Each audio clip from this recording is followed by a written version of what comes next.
Hello, I'm your ex-Toycat, and one of the most common complaints about Minecraft is that people love the game, but they fully run out of ideas about what to do. And without ideas, how can you build in Minecraft? Well, that's where today's video comes in, because people love top 10 lists, people also love top 5 lists, and today I've decided to combine them into a top 15 list of things you should do if you're bored and want to get into a new Minecraft project. And we're going to start with the 15th, because terraforming terrain has been one of my go-tos since I started playing Minecraft. I used to love taking a plains biome, or really any type of biome that was relatively flat, and fully flattening it out. The great thing about this idea is it actually allows you to take what is previously a kind of workable biome and make it into a fully workable one, so that you can play around with new ideas like you might in creative, or so that you have a flat space to build your mega castle without having to build into the hills and the terrain in a way that is kind of messy. I think that flat lands aren't the perfect look that you always want, so if you want to terraform terrain and you think that that's kind of boring, maybe instead you can build a mountain from scratch. I love this idea of taking lava buckets and water and doing what is usually a griefing technique, but to build that cobblestone basis. Then you can build on top of that with dirt, or you can use some moss and some snow, and I just love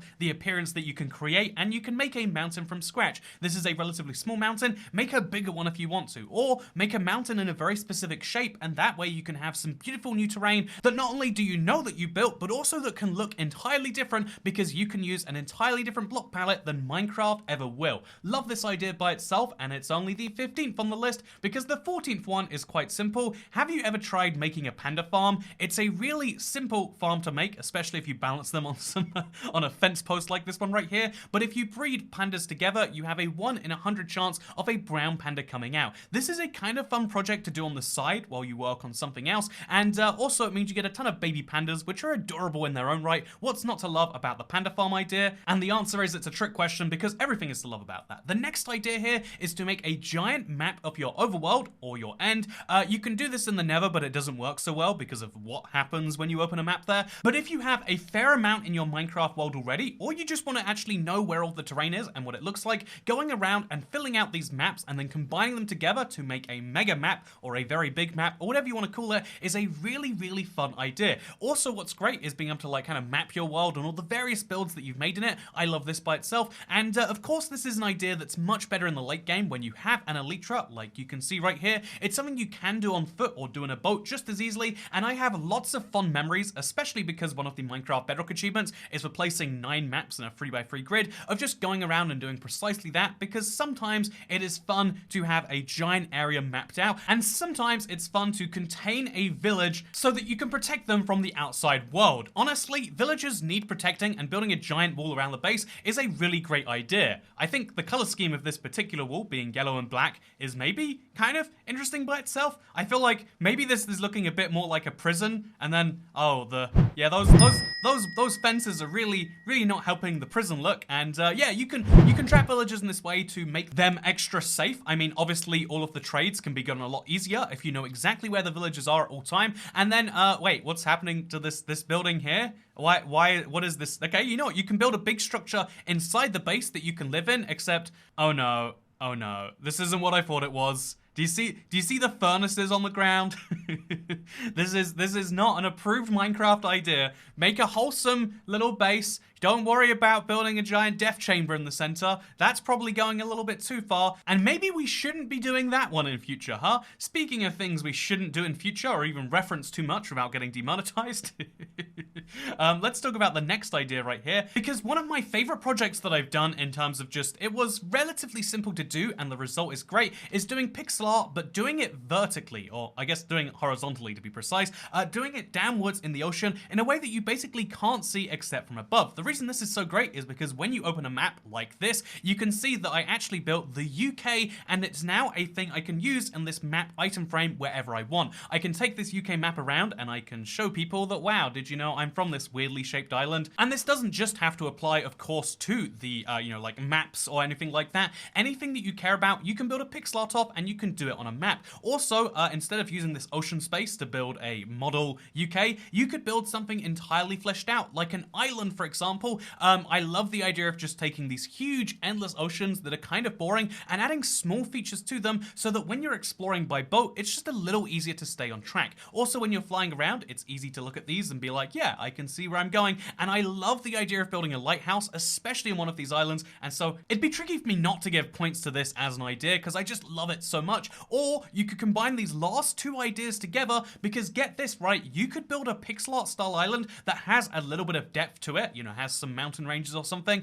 and that actually is a real island as opposed to just a pixel art that is horizontally stacked. Also, I mean, if we're being technical, you could make a vertical pixel art and just have a picture of, like, I don't know, Sonic the Hedgehog. There we go. This is a real thing. People build this in Minecraft all the time. Why is this true? I don't know for sure, but let's move on to the next idea, shall we? Because here's a fun one for you. Did you know that if you name a sheep Jeb, it starts glowing in a rainbow? You probably do because every single person all the time has to mention this, and look at all these rainbow sheep dying around this.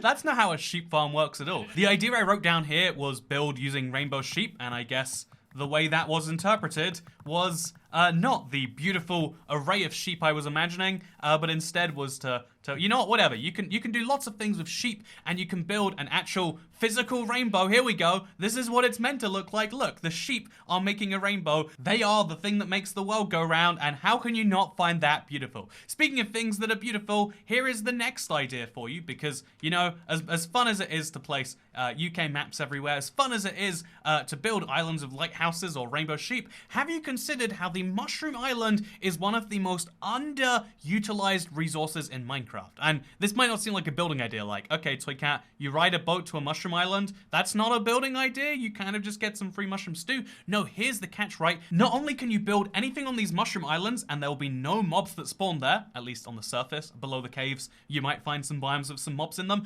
But also, get this, because boats can fit two separate mobs, you put one of those mushrooms in there with you, and then you go home, you give it a little bit of a conversion to maybe being a brown mushroom, then you feed the brown mushroom any types of flowers you want, and you can get the different types of suspicious stew, which are some of the rarest items in Minecraft, including the very best food Minecraft has to offer, which is suspicious stew with the saturation effect. This is something that you will want to have in a survival world, and if you're playing survival and you think you've done so well because you've got all this cooked beef or all this cooked pork chop or even golden carrots, just know the suspicious stew is the way you go to the next level of that. Sometimes projects in Minecraft don't need to be just purely aesthetic. Sometimes they can be massively handy for you, and that's why I want to point out right here that, like, yeah, whether it's building maps to help you navigate, whether it's getting the rarest type of panda in Minecraft, there isn't just one way to be successful in Minecraft, and that is useful to know. Next up here, try digging straight down. You won't do it. You won't. You won't. It's dangerous, right? Oh, you don't want to dig straight down. Yeah, it's dangerous when you dig straight down. Oh, bad things are gonna happen. Oh, yeah, you wanna live. Okay, the bad thing did happen here. I swear, it only happens sometimes. And here's the great thing: because lava does avoid full damage, if you're wearing decent enough armor, you can genuinely just survive that. And I think that's beautiful. So yeah, try digging straight down in Minecraft. Live a little, right? We have brand new caves below our worlds. You want to know what's below your base, and maybe you want to light it up, right? And so you can do that if you just go in and you dig straight down. On the opposite end, making a ladder up to sky height is especially fun now that we have a brand new height limit. You can go up to 319 blocks now, which is incredible because from up there, if you're playing Minecraft Bedrock, you get some amazing views of the world. Honestly, to some extent, this is better than the map idea. It's less visually appealing and you can't show people without them climbing a ladder for literally minutes. But this is a really wonderful way to get a view of your world and to know exactly what you can expect. Even if your Minecraft device can't run very well at 50, 60, 70, 80, 90 chunks, loading it up in these chunks just so you can see what's in the distance is a great way to kind of scout out your world, and that is why I wholeheartedly recommend having a big ladder up to sky height and then maybe building something up there should you really want to. Then here's my next idea. Everyone loves music, right? I don't know why everyone loves music. I'm the one exception in the world, but I just don't get it. I'm not a big fan of this. However, Minecraft allows you to not only play around with redstone to make automated contraptions, but also it allows you to play around with note blocks and make music. So obviously the note blocks sound slightly different depending on what you place them on, and redstone allows you to delay a signal by anywhere from 0 to 100 seconds. You can do as much as you want basically. Using the right stream of repeaters and regular redstone dust, you can use this to time a song and slowly make yourself a little tune. If you want, I've got a Minecraft friend, his name is Chris, he makes real songs in Minecraft. If you want, you can make your own song in Minecraft. If you want, you can find some combination of those things, or you can just make a doorbell chime, or you can make literally anything else, but this is a really great idea. Side note, I really love the village in the background here and how every house is built from a slightly different biome idea. I love it. I love what I'm seeing. Speaking of things that I love that I'm seeing, as you can see, this song actually plays on a loop,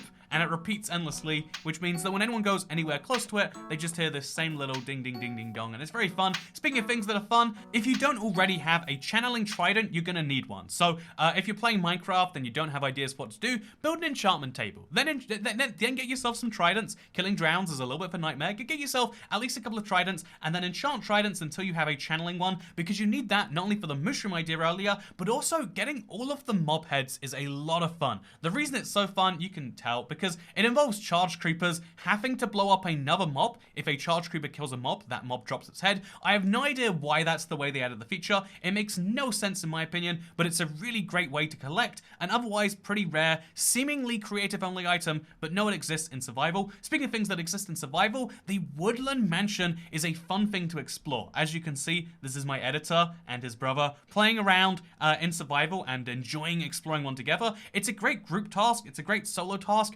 Honestly, if you haven't been to a Woodland Mansion yet, and statistics say that the overwhelming majority of you are not subscribed to this channel, did you know you can subscribe to become part of the majority of people who see Minecraft news daily on their homepage, including videos like this one? But no, the majority of people have not been to the Nether, let alone a Woodland Mansion, which is a tragedy, because not only can you get totems of undying from this place, but also you can get all sorts of other weird forms of loot. There's ender pearls in some cases, there's also like diamond hoes and all sorts of weird stuff. It's fun to roam around one of these, and honestly, the fight with an evoker is something you should give a try, whether it's here in a Woodland Mansion or by starting a pillager raid, preferably not in the Death Camp village, but still, these are ideas that you can totally play around with. I'd say the only thing more fun than exploring a Woodland Mansion, the only thing more satisfying I should say, is lighting it on fire perhaps. Anyway, speaking of things you should set on fire, ice boats cannot be set on fire. I mean, I guess there's probably a lot of friction that's going in there, but ice boats are a lot of fun, and now that we have these ludicrously sized iceberg biomes, you can make a track relatively easy, either by destroying the icebergs or placing them to make them in a certain way, or you go in there with a silk touch pickaxe. That's why you need an enchantment table. If you don't have a silk touch pickaxe, okay, that should be your task here instead, but instead make an ice boat track that you can play around with friends, or if you're like me and you think, haha, playing with friends, good joke, Toy Cat, because I play Minecraft as a solo game. I use it to get away from people. I don't want to use it as an opportunity to get closer to people. Who do you think I am? Do you think I'm not a misanthropic human being? Anyway, with that said, what I like to do instead is I use these ice boats to get around the world in a faster way. So you can use it to make a track if you want, you can use tripwire for the finish, and you can do all these fun things, or you can just use it to make a super long highway in the Nether, the end, or anywhere you really want. That's the beautiful thing. I love the track that they built right here. Even if you are playing in solo, it's fun to have something like this. It's fun to build something like this, and that's the beauty, in my opinion, of being a solo Minecraft player, is sometimes you can have fun. Look at the way they're using water. It's so clever. But sometimes it can be fun to look at things in Minecraft. Oh yeah, look at this little challenge they're going through. Sometimes it can be fun in Minecraft to build things that are meant for multiple people, even though you realistically intend to use them yourself. Either because maybe one day, you do intend to show people your world. My world is now available on the Let's Play, on the marketplace, for example. But also, man, look at the fireworks too. This is beautiful. I love what they've done here. Do you see the production quality in this video, by the way? Seriously, you gotta give some kudos to the editor. But speaking of things you should give kudos to the editor for, the 15th idea is actually the first idea, because I guess we're going top 10 list format. Yeah, look, you see how it was a top 15 list, but they're all equal? Yeah, you don't like that. That's communism, but applied apply to top 15 lists. See, it makes no sense. Which was the best idea in the video? You have to make up your own mind. That's not what YouTube's here for. But if you want to make up your own mind about something, building a bridge is such a fun idea. There are so many ways to make bridges. You can make lame bridges, you can make okay bridges, or you can make a bridge like this, which I really do like. Obviously, it's a little bit copper heavy, so keep that in mind. Mine some copper first. It does require you to go to the Nether, but I love the idea of making infrastructure in Minecraft because it does make your day easier. If you don't know, the first roads were built by the Romans, and the idea, they didn't have cars in Roman times. It was just that, yeah, walking a direct route without having to wiggle through trees and over mountains and through rivers and stuff like that, being able to just walk a place in a certain amount of time is significantly faster, and getting around your Minecraft world that way is really, really cool. This has been 15 different ideas to build in Minecraft if you're bored. It's took a long time to put together, and I want to give a special kudos, again, to the editor of this video, Samuel, and indeed Samuel's brother, who we apparently roped into this one, because I really enjoyed this sort of thing. It takes a lot longer to make, but let me know if you like this, or if you prefer me showing off some things that I've just made in my survival world, because honestly, sometimes that is better, right? But that's something you have to decide in the comments down below. Thank you for watching this video. Thank you for making it this far. Let me know if you build any of these 15 things. I'm always curious, and I hope you have a merry 2022. Or, you know, honestly, have a merry 2027 too. Why are we limiting it to this year? I'm just gonna wish you the same thing in 2023, so what's the point in me saying this year in particular? Hope you have a good day, that's what matters, and I'll see you all in the next one. Goodbye.